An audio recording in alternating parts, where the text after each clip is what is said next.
할렐루야, 감사합니다. 이 시간에는 우리가 이사야서 제10장을 보도록 하겠습니다. 자, 우리가 이제 이사야 9장을 우리가 이제 지난 시간에 우리가 봐왔습니다만은 이 이사야서 9장이 굉장히 우리에게 중요한 내용들을 다뤄주고 있더라. 여러분들이 잘 아시는 것처럼 유대인들은 자신들은 이미 구원받은 백성이기 때문에 메시아에 대한 구원은 그들에게는 걸맞지 않는 겁니다. 그들은 메시아를 기다릴 때에 그들은 메시아에 대한 구원을 말하는 것이 아니라 그는 외형적인 삶에 대한 해방, 이것을 그들은 말하고 있었던 것입니다. 그러나 오실 메시아에 관해서 그 내용들을 다루고 있을 때에 이사야서를 통해서도 분명하게 우리에게 말을 하고 있습니다. 바로 우리의 죄에 대한 회개라고 말입니다. 이스라엘 가운데서도 남은 자에 대한 구원은 결국은 슈브라는 것을 통해서 진정으로 회개하고 돌이킨 그 슈브라는 것을 통해서 우리에게 말하고 있더라는 것입니다. 그 슈브는 바로 누구에게 적용되었습니까? 이 슈브는 바로 회개죠, 그죠? 슈브. 회개는 누구에게 다뤄주고 있었습니까? 이스라엘이 다뤄주고 있었죠, 그죠? 근데 그들은, 이스라엘 백성들은 이것을 거부를 하고 있습니다. 왜 우리가 자신들은 회개는 어떤 회개인가 하면은 현재적인 회개입니다, 현재적인. 우리의 죄에 대한 회개가 아닙니다. 그리고 또한 이 슈브 속에서는 바로 이방인이 이 속에 함께 담겨져 있었습니다. 이것이 이사야서 9장의 내용이었다. 그리고 이러한 회복의 그 역사를 이루기 위해서 예수님께서 메시아로 오실 때에 분명히 평강의 왕으로 오셨다. 평강의 왕으로 오실 때에 그 단어는 멜렉라는 단어를 쓰지 않고 사르라는 단어를 쓰고 있었다. 그것은 왕자, 그러니까 아들이었다. 성자를 말하고 있었다. 그리고 한 아이라는 것은 그분이 오실 때에 완전한 인성으로 온다 라는 것을 설명하고 있었고, 그러면서 완전한 인성 속에 평강의 왕이라는 것을 설명한 것은 무엇을 담고 있었습니까? 한 아이라는 것은 우리에게 완전한 인성을 말하죠. 완전한 인성. 그런가 하면은 이 한 아이가 평강의 왕으로 온다 그러죠. 평강의 왕이었다는 것은 무엇을 말하고 있습니까? 완전한 신성. 이 완전한 신성 가운데서도 이 평강의 왕이라는 이 단어를 통해서 성부, 성령이 아니라, 그렇죠, 성자였다는 것을 그 단어가 우리에게 분명히 표현을 하고 있죠. 이런 속에 이스라엘에 대한 회복, 이방인에 대한 회복을 다루고 있었습니다. 그런가 하면은 그럼에도 불구하고 이스라엘의 끊임없는 그러한 하나님을 향한 배반, 바로 그들의 모습이 완악으로 나타나고 있었고 교만으로 나타나고 있었다. 그런데 완악으로 나타나고 교만으로 나타나는 이 모습이 굉장히 중요하다고 그랬습니다. 완악한 모습과 이 교만한 이 모습은 결국은 이 공중의 권세자에 의해서 영적으로 이미 영적 지배를 당하고 있다는 얘기입니다. 영적 지배를 당하고 있다. 그러면 이 영적 지배를 당하고 있는 이 영적 지배를 해결하기 위해서 그들에게 필요했던 것은 자연적인 죄를 통한 심판이 아니라 바로 그들이 가장 갈로 밖으로 그냥 생각하고 있었던 바깥들의 사람들, 안뜰이 아니라 바깥들의 사람들, 자연적인 죄가 아니라 바깥들의 사람들 통해서 하나님께서는 그들을 징계해버린다. 왜 그렇습니까? 거짓 선지자들 때문이었다. 거짓 선지자. 이 거짓 선지자들이 더욱더 강력한 입을 벌려서 사탄의 도구가 되어서 그들을 더욱더 완악과 교만한 가운데 그들을 빠뜨릴 수밖에 없다. 그러니 하나님께서는 이방인을 일으켜서 그들을 밀었던 것이죠. 창세기 11장도 마찬가지입니다. 창세기 11장도 하나님께서 왜 여러분들 자연 현상을 통해서 그들을 무너뜨리지도 않습니까? 자연 현상을 통해서 무너뜨리는 것은 그들에게 더욱더 큰 우상을 섬기는 계기가 될 수밖에 없는 그런 영적 지배 상태에 놓여 있는 공주의 권세자에게 오히려 보탬을 주는 것밖에 안 되는 겁니다. 그러니까 하나님께서 언어를 통해서 이스라엘을 흩어버린 겁니다. 이스라엘을 흩은 것이 아니라 그 당시에 바벨탑에 있는 그 민족들을 흩어버린 겁니다. 자, 이런 속에 우리가 계속해서 이제 이사야서 10장을 이제 보겠는데, 이사야서 10장을 통해서 하나님께서 우리에게 주시는 것은 이 아수르에 대한 심판과 이스라엘의 남은 자, 고엘이죠, 그죠? 남은 자에 관한 내용들을 우리가 다루고 있는 것을 볼 수가 있겠습니다. 그래서 우리가 이스라엘의 남은 자는 과연 어떤 자들인가? 누가 남은 자들입니까, 여러분들? 방금도 여러분들 보았던 것처럼 남은 자라는 것은 결국은 자신의 죄를 회개하고 우리의 구원은 오직 하나님의 죄 용서함밖에 없다는 것. 그러한 속에 자신을 회개하고 돌이키는 슈브, 이 모습 속에 밖에 답이 없다는 거죠. 따라서 오늘 우리는 이 내용들을 그러한 속에서 함께 보도록 하겠습니다. 그리고 오늘 내용은 이사야서 10장 전체를 다 보지 않고 이사야서 10장 23절까지만 내용들을 보겠습니다. 이사야서 10장 오늘 23절까지 내용을 보고 그리고 계속해서 다음 주에 24절과 그리고 11장의 내용들을 함께 이렇게 다루어 나가도록 하겠습니다. 오늘은 23장까지만 여러분들이 공부를 하겠습니다. 이런 속에 제10장은 무엇을 다루고 있다? 아술에 대한 하나님의 강력한 심판입니다. 제10장은 무엇을 다루고 있습니까? 제10장은 누구를 지금 심판의 도구로 씁니까? 아수르를 하나님께서 심판의 도구를 지금 쓰는 겁니다. 아수르를. 그런데 여러분들 이제 보시면 이제 압니다만은 이 아수르가 또 멸함을 받습니다. 왜 아수르가 나중에 멸함을 받습니까? 아수르가 멸함을 받는 이유가 그들이 하나님의 도구로서의 그 자격을 잃어버리게 되는 겁니다. 하나님께서 바벨론을 BC 586년에 바벨론을 사용하죠. 그리고 BC 722년에 아수르를 사용하죠. 그래서 바벨론을 통해서는 유다를 하나님께서 멸하시고 그 다음에 아수르를 통해서는 북이스라엘을 멸하는데 그런데 놀랄 사실은 하나님께서 이 바벨론과 아수르를 다 무너뜨려 버리는 거예요. 이 무너뜨리는 이유가 무엇입니까? 이들을 다시 심판하는 이유가 무엇입니까? 이들이 이스라엘을 향하여서 하나님의 도구로 사용되었는데 이 도구로 사용된 그들을 멸한다는 것은 이건 토사구팽 아닙니까? 이 너무나도 억울한 처사지 않습니까? 그런데 그 이유가 있습니다. 둘 다 공통점이 뭔가 하면은 첫 번째 그들의 내용들 속에 담겨 있는 내용은 뭔가 하면은 그들이 하나님의 영광을 가려버리는 겁니다. 하나님의 욕되게 하는 겁니다. 하나님의 심판의 도구 같으면은 하나님께서 명한 바를 지켜나가야 되는 겁니다. 그런데 오늘도 본문에 보면은 무슨 이야기를 하고 있는가 하면은 이 심판에 대한 이 내용들 속에 지금 아수르가 어떤 이야기를 하고 있는가 하면은 자신의 신이 여호와를 이겼다는 이야기입니다. 여호와를 이겼다는 이야기. 그 다음에 두 번째, 그들의 잔악성입니다. 하나님께서 허락하신 그 한계를 넘어버린 겁니다. 그러니 결국은 여러분들 이 속에서 그들의 심판의 요건이 되는 겁니다. 자신들이 신이 여호와를 이겼다는 얘기죠. 하나님께서 그들을 심판의 도구로 사용했음에도 불구하고 자신의 신을 드높이는 오히려 우상화를 만들어 나가고 있고 그들의 신앙을 그들의 우상을 더욱더 경향시키고 숭배하는 모습으로 드러나고 그리고 잔악성 하나님께서 허락하지 않은 그 부분까지 잔악성을 발했다는 거죠. 여기서 보면 잔악성을 발했다는 것은 누구의 행각입니까? 마귀의 행각이라는 이야기입니다. 이거 이 자신의 신이 여호와를 이겼다는 것은 어떤 행각입니까? 여호와의 어떤 도구가 아니라 지금 무슨 도구로 쓰임받은 이야기입니까? 그렇죠. 마귀의 지금 도구라는 이야기입니다. 그래서 하나님께서 그들을 심판해 버리는 겁니다. 이제 이해가십니까? 따라서 오늘 우리가 보면은 제10장에는 아수르에 대한 심판입니다. 아수르에 대한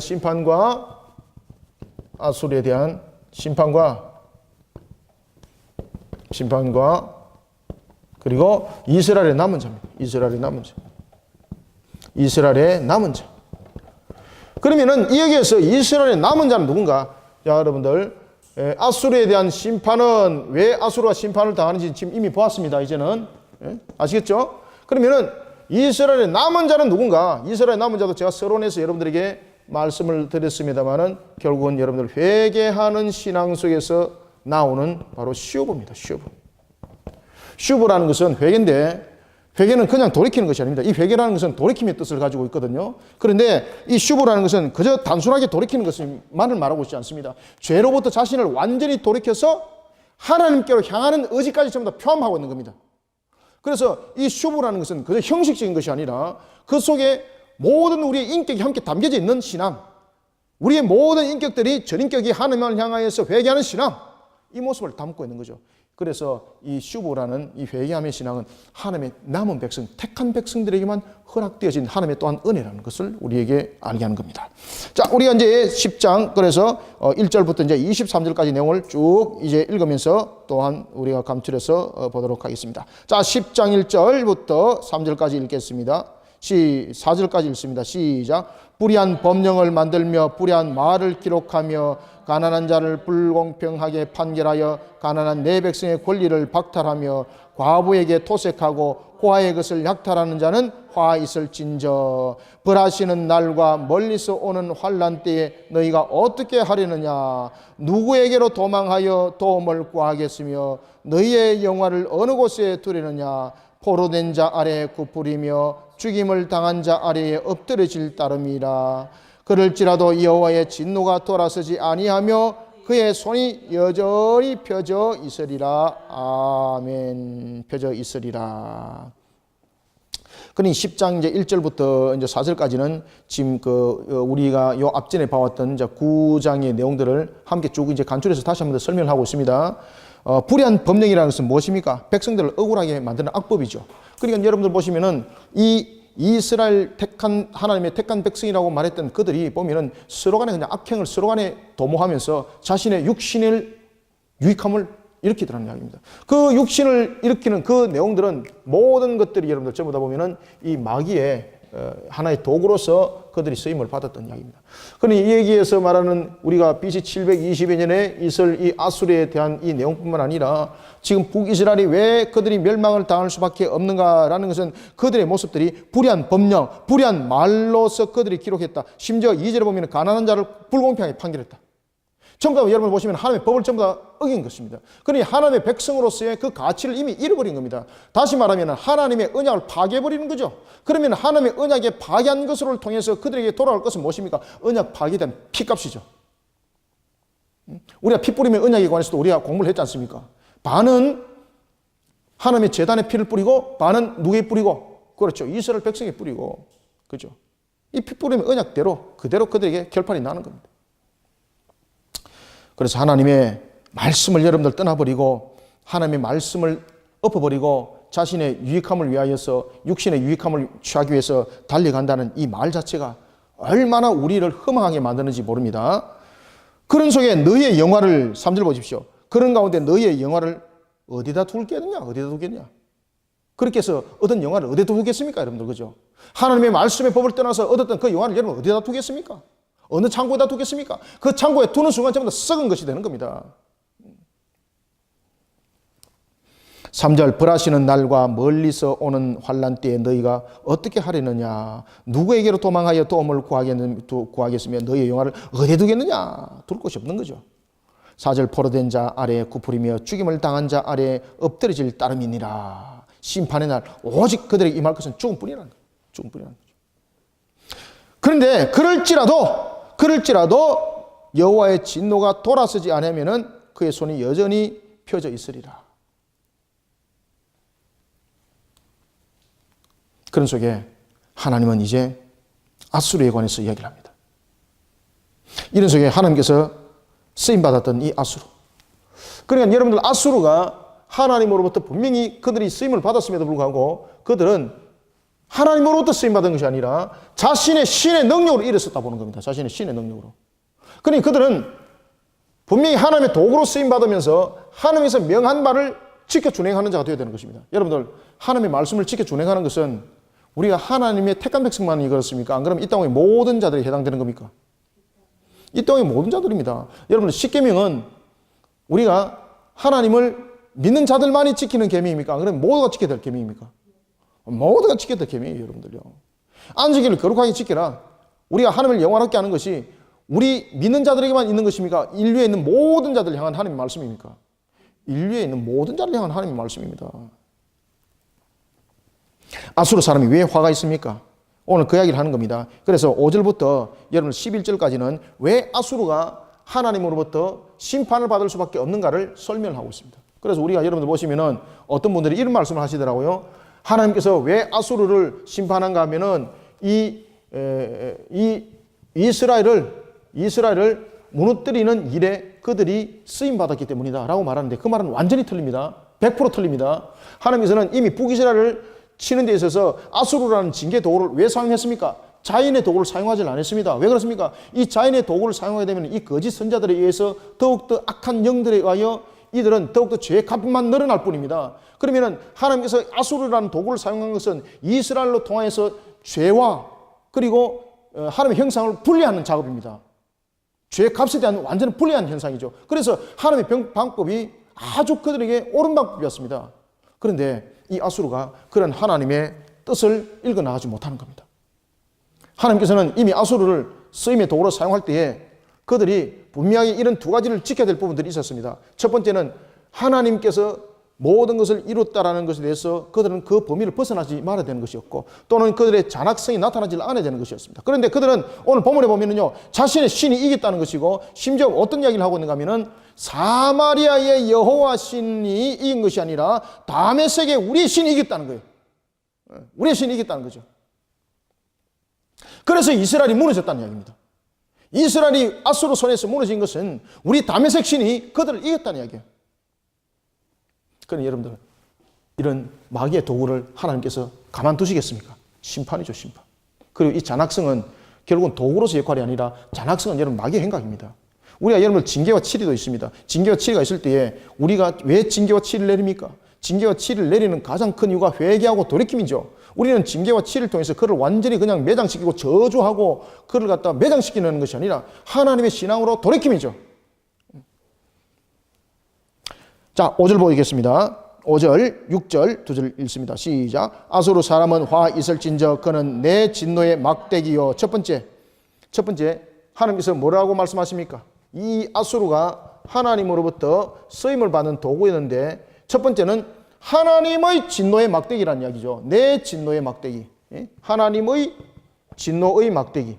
하나님의 진노의 막대기라는 것은 누구의 역할을 감당하는 것입니까? 하나님의 대리적 역할을 하는 것입니다. 그런데 그들이 하나님의 대리적 역할을 한 것이 아니라 무엇을 했습니까?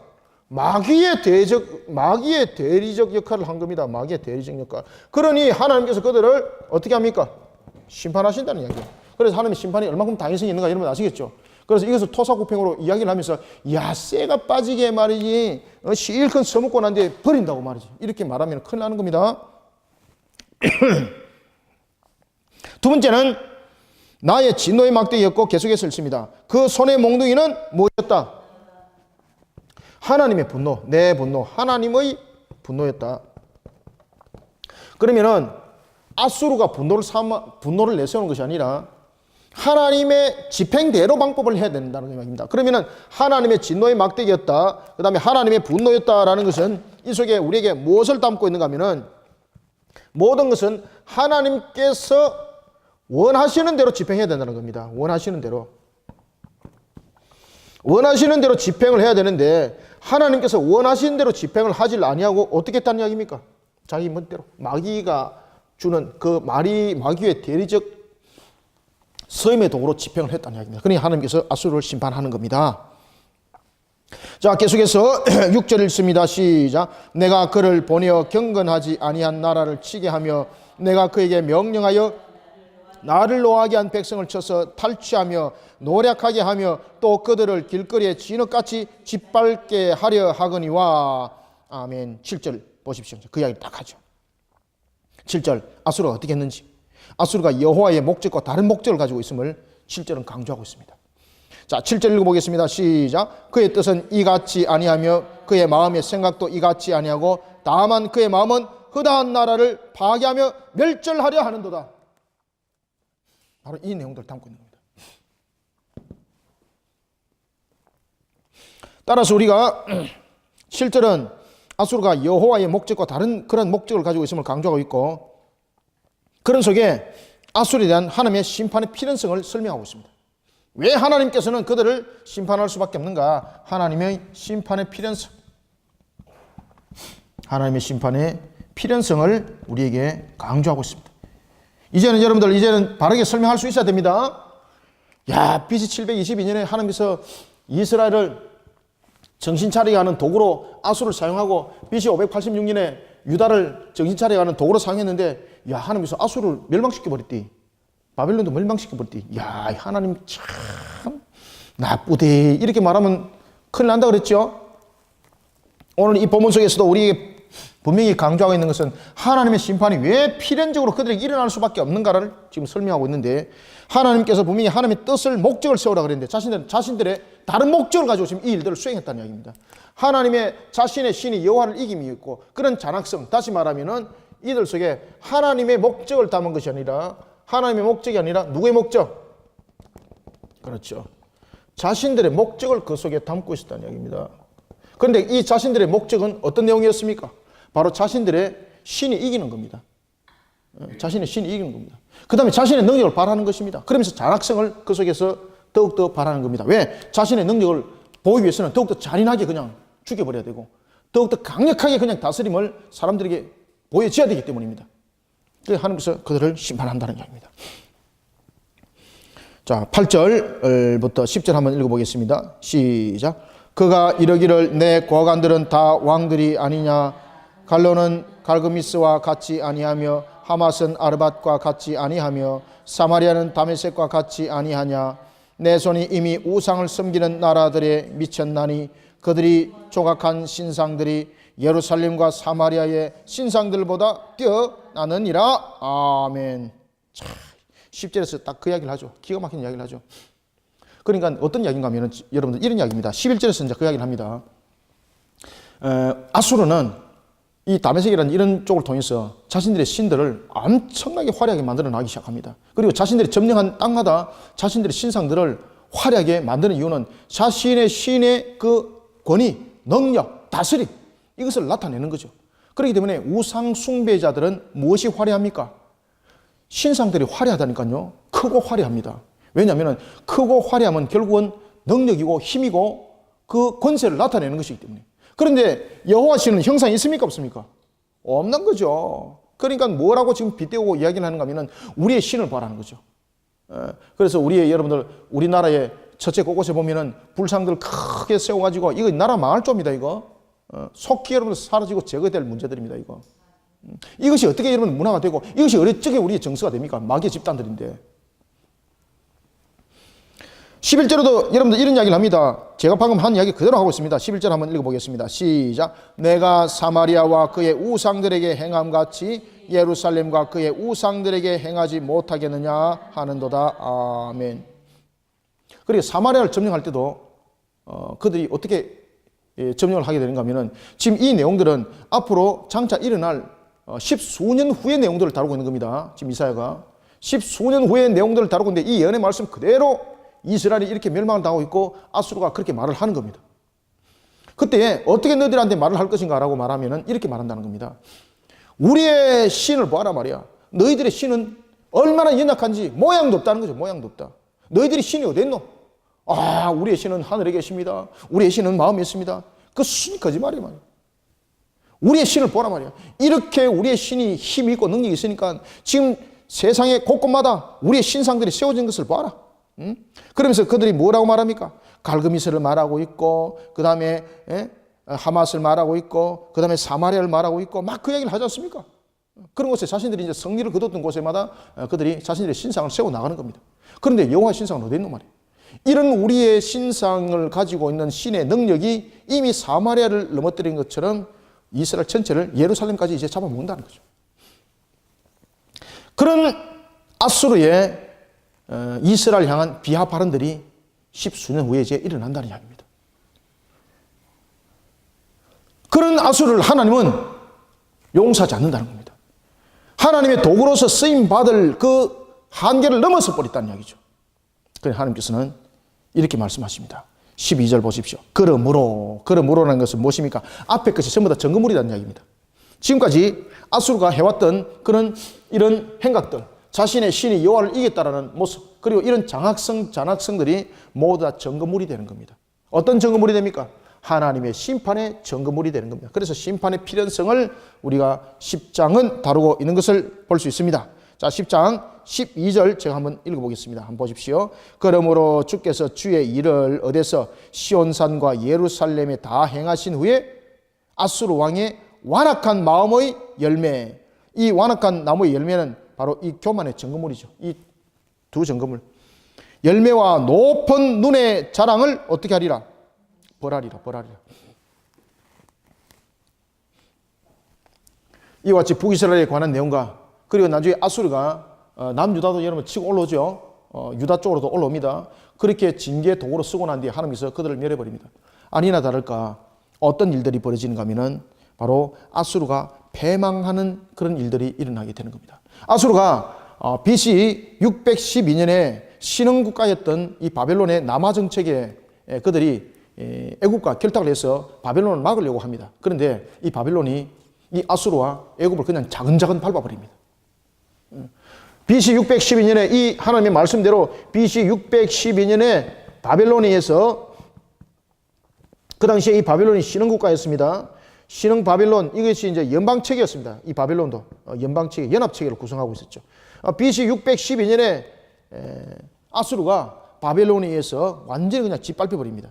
그 짓밟힘을 당할 뿐만 아니라 그들의 수도였던 니느웨가 완전히 그냥 아수르 자체가 나중에 없어져 버려야 되는데, 그때가 바로 바벨론이 이스라엘을 제일 먼저 첫 번째 침공을 했던 605년, 그죠? BC 605년. BC 605년에, 이때 BC 605년에 아수르의 성이었던 니느웨가 완전히 회파돼 버립니다. 그래서 이때 멸망당하는 거죠. 누구에서 멸망당합니까? 바벨론에서 멸망당합니다.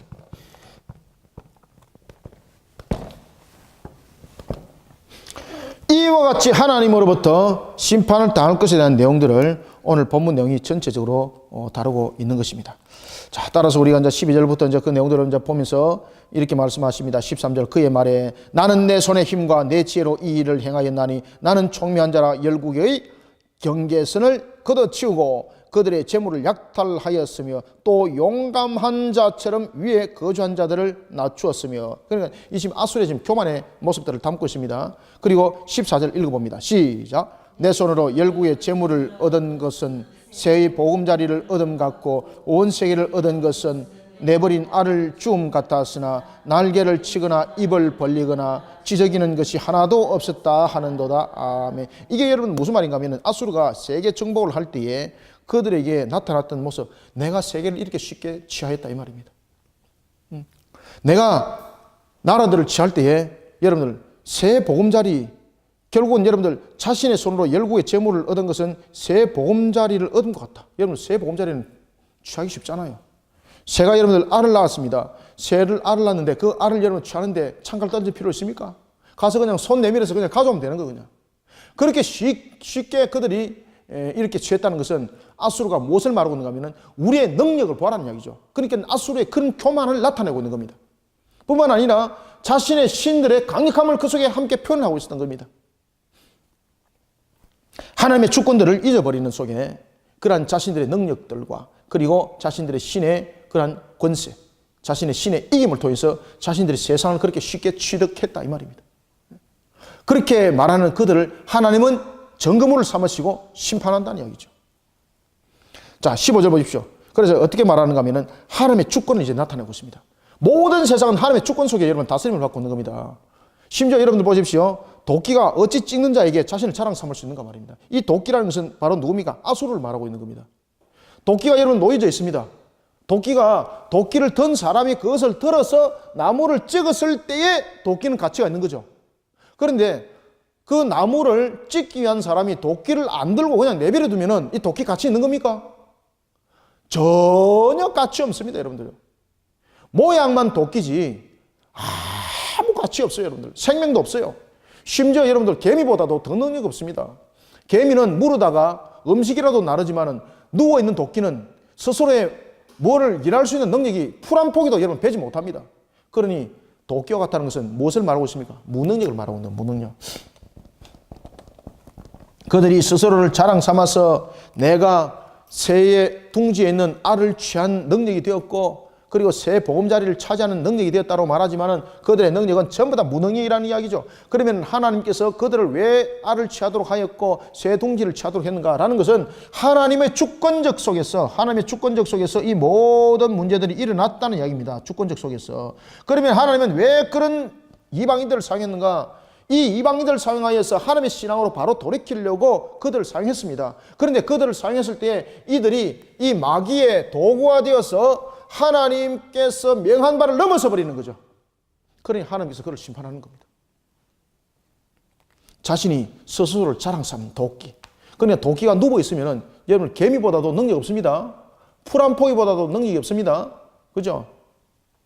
도끼가 여러분들 어찌 찍는 자에게 스스로를 자랑하는가? 그 다음에 톱도 마찬가지입니다. 톱이 여러분들 톱 가지고 나무를 캐는 사람의 손에 들려서 활동이 될 때 톱은 능력이지. 또 톱이 땅에 그냥 내려져 있으면은 이거는 여러분 그냥 쇠붙이에요, 쇠붙이. 열매를 맺습니까? 무엇을 맺습니까? 스스로 일을 할 수가 있습니까? 개미처럼 말입니다. 물어서 나를 수 있는 그런 능력이라도 있습니까? 아무 능력이 없다. 따라서 오늘 우리에게 도끼와 톱은 무엇을 말하고 있습니까? 그렇죠. 무능력하다. 그러면서 무능력하면서 무엇을 또 돌아보도록 합니까? 그렇죠. 하나님의 주권적, 하나님의 주권적 역사. 하나님의 주권적 역사를 돌이켜보도록 하는 겁니다. 돌아보라는 이야기죠.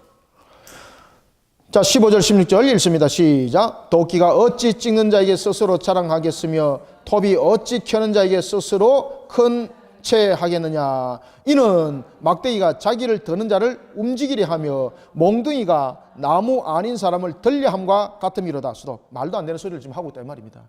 그죠? 말도 안 되는 소리를 하고 있단 말입니다. 그러니 16절 뭐라고 말씀하세요? 그러므로 읽습니다. 시작. 그러므로 주 만군의 여호와께서 살찐 자를 발휘하게 하시며, 이 발휘하게 하신다는 것은 말 그대로 하나님의 주권적입니다. 그죠? 하나님의 강력한 역사입니다. 모든 것은 하나님의 다스림 속에 있다는 이야기입니다. 계속해서 읽습니다. 시작. 발휘하게 하시며 그의 영화 아래에 뿌리 붙는 것 같이 맹렬히 타게 하실 것이라. 그리고 우리에게 또 이런 이야기를 합니다. 아멘. 17절. 이스라엘의 빛은 불이 되고 그의 거룩하신 이는 불꽃이 될 것이니라. 그렇게 해서 어떻게 하신다고요? 17절 한번 읽어봅시다. 시작. 이스라엘의 빛은 불이 되고 그의 거룩하신 이는 불꽃이 되실 것이니라. 하루 사이에 그의 가시와 찔레가 소멸되며. 아멘. 여기서 그의 가시와 찔레는 바로 아수르 세력들을 완전히 그냥 한순간에 쓸어버린다는 얘기입니다. 하나님께서는 이스라엘 족속에게 언제나 소망이 되는 분임을 우리에게 암시하고 있는데, 그것은 바로 이스라엘의 남은 자입니다. 남은 자. 남은 자. 이와 같이 첫 번째는 아수르에 대해서 왜 심판을 할 수밖에 없는가를 지금까지 설명해 왔습니다. 그러면서 이제 아수르를 심판하면서 하나님께서는 그 심판을 통해서 누구의 길을 열어주는가? 여러분, 심판할 이유가 또 있는 것 아니겠습니까? 심판을 통해서 여러분 악한 것들을 빼앗아서 자기 백성에게 주는 것이 또한 하나님의 은혜입니다. 그래서 이스라엘의 남은 자에게 그 모든 것들 또한 하나님께서 주시는 거예요. 오늘도 본문에서 그런 이야기를 하고 있습니다. 이스라엘의 빛은 불이 되고 그의 거룩하신 이는 불꽃이 되어 주실 것이다. 그렇게 해서 아수르를 순식간에 그냥 살아버리고 그 땅의 영광을 누구에게 줍니까? 남은 자에게 주는 거죠. 자, 18절 19절 읽습니다. 시작. 그의 숲과 기름진 밭의 영광이 전부 소멸되리니 병자가 점점 쇠약하여 감 같을 것이라. 그의 숲에 남은 나무의 수가 희소하여 아이라도 능히 계수할 수 있으리라. 아멘. 아이가 흔히 계수할 수 있다는 것은 완전히 그냥 경제력들, 완전 권세, 모든 것을 잃어버렸다는 얘기입니다. 이런 모습 속에 하나님은 바로 역사적으로 이 문제를 일으키죠. 바로 BC 612년에 신흥 바벨론에 의해서 아수르가 완전히 그냥 깨박살나는 겁니다. 그리고 난 뒤에 BC 605년에 니느웨의 회파, 완전한 멸망, 이 바벨론에 의해서 이때 아수르가 완전하게 BC 605년에 멸망당하게 되는 겁니다. 지금 그 이야기를 하고 있는 겁니다. 이때 하나님께서는 20절 딱 주목해 보십시오. 그날에라고 말하지 않습니까? 그날에 하나님께서 어떻게 하시는가? 그 땅을 회복시켜서 이스라엘에게 준다는 이야기예요. 빼앗겼던 땅을 하나님께서 회복시켜 주신다는 이야기죠. 누굽니까? 남은 자라는 이야기죠. 아무 이스라엘이 아니야. 혈통이 이스라엘이 아니죠. 아브라함의 혈통이 아니죠. 시내산 언약을 통한 그들이 아니죠. 바로 남은 자, 하나님의 말씀 가운데 슈브, 회개하고 돌아온 자, 그들에게 하나님께서 말씀하십니다. 슈브라, 돌아온 자, 그에게 남은 자에게 회개하고, 이 슈브라는 것은 회개를 뜻합니다. 회개를 통해서 남은 자에게 하나님께서는 그 모든 것들을 주신다는 이야기입니다. 그래서 그날에, 심판의 그날에는 우리에게는 여러분들 잘 아시는 것처럼 영생복락이 있는 줄 믿으시길 바랍니다. 마귀가 멸하는 그날에 우리는 영육간에 번성함으로 영생으로 일어나는 줄 믿으시길 바랍니다. 그래서 그날에, 그러니까 주의 날이죠. 주의 날. 주의 날. 그날에 이스라엘의 남은 자와 야곱 족속에 피난한 자들이 다시는 자기를 친자를 의지하지 아니하고 이스라엘의 거룩하신 이 여호와를 진실하게 의지하리니, 진실하게 의지한다는 건 어떤 뜻을 담고 있다고 그랬습니까? 바로 슈브입니다. 회개하여서 돌아온 자, 회개해서 돌아온 자. 의지하리니 21절. 자, 21절부터 22절 읽습니다. 시작. 남은 자 곧 야곱의 남은 자가 능하신 하나님께로 돌아올 것이라. 이스라엘이여 네 백성이 바다의 모래 같을지라도 남은 자만 돌아오리니 넘치는 공의로 파멸이 작정되었음이라. 아멘. 아수르는 여러분들 BC 605년에 완전히 그냥 이름만 있고 그 나라 자체가 니느웨가 무너지고 끝장나는 겁니다. 수도가 이제 뺏겨버린 거가 무슨 나라라고 말할 수가 있겠습니까? 그 후에 바벨론에 의해서 완전히 총정리가 됩니다. 그 이름 자체가 지도상에서 이 땅에서 완전히 사라져버리는데 그때가 언제가 하면은 BC 539년입니다. BC 539년에 바벨론에 의해서 완전히 총정리가 되어버립니다. 이때에 니느웨라는 수도가 BC 605년에 회파되면 여러분 수도가 뺏기면 나라는 없는 거지 않습니까? 그럼에도 불구하고 그들의 어떤 일정 분류들이 남아 있었습니다. 그때에 하나님께서는 바벨론을 일으켜서 BC 539년에 아수르를 총정리해버립니다. 완전히 정리해버립니다. 완전히. 그 내용을 오늘 우리에게 그 내용들을 함께 담고 있다가 여러분들 보시면 되겠습니다. 이때에 하나님께서는 누구를 바다의 모래처럼 많게 합니까? 이스라엘 백성들, 남은 자를 통해서 하나님께서는 무엇을 일으키겠다는 이야기입니까? 결국은 하나님께서는 이 남은 자를 통해서 언약의 완성을 이루는 거죠. 이 남은 자를 통해서 하나님께서는 창세기 1장 28절에 영원한 언약이죠. 창세기 1장 28절에 보면 하나님께서 말씀하십니다. 무엇을 약속하셨습니까? 생육하고 그리고 무엇을 하라? 번성하고 또한 무엇을 하라? 그렇죠. 생육, 번성, 충만의 역사를 일으키는 겁니다. 그래서 바다의 모래처럼 많게 하는 겁니다. 누구를 통해서? 이 남은 자를 통해서 말입니다. 남은 자.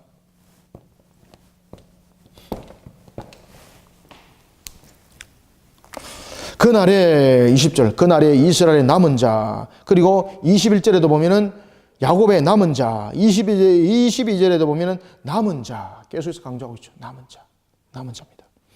이 이스라엘의 남은 자를 통해서 하나님께서는 바다의 모래와 같게 하고 이 남은 자를 통해서 하나님께서는 모든 회복을 일으킬 뿐만 아니라 그리고 그 모든 자들을 하나님께서는 파멸을 시켜버리겠다는 거죠. 남은 자 외에 모든 자들에서는 하나님께서 파멸을 시켜버리겠다는 이야기입니다. 이것이 마지막 우리 종말 내용 속에 함께 담겨져 있는 내용들입니다. 그리고 23절에 보면 이미 작정된 파멸이라고 말하면서 이미 작정됐다는 이야기죠. 그러니까 다시 말하면은 이 모든 것들이 이미 하나님께서 이미 아시고 모든 것을 작정하셨다는 이야기죠. 그러니까 이미 우리 속에 지금 일어나고 있는 것들 속에 하나님께서 이미 계획하신 것들이 일어나고 있는 성취, 그 섭리를 함께 담고 있는 겁니다.